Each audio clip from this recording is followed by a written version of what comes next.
जोंनावबो इउपि बिहारफोर बायदि परियाल केन्द्रिक राजनितिआ आरम्भ जाबायब्ला जोंनि बड'लेण्डनि इयुना बारा मोजां नङा।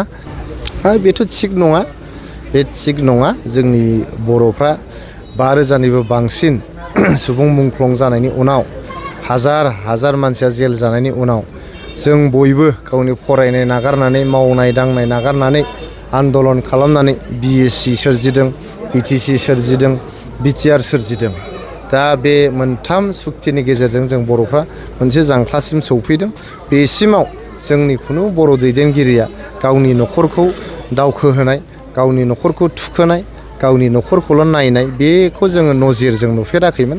एबार जों नुबाय गावनि न'खरनिनो बिबनां, गावनिनो अनजालि बिसि आरो जों खोनादों आरो गावनिनो न'खरनि सोरखौबा आरो देनां माबा मोनसे खालामहैनो नागिरदों होननानै।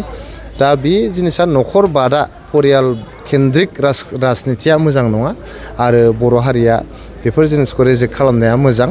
सोरबा सासेखौ हिंसा होननानै बुंनाय बाथ्रा नङा बियो।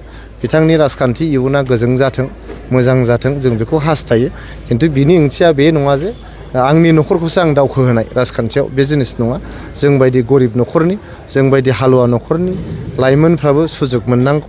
खनसेबाबो जोङो रायजोखौ प्रतिनिधित्व खालामनानै रायजोखौ सेबा खालामनो सुजुग मोननांगौ।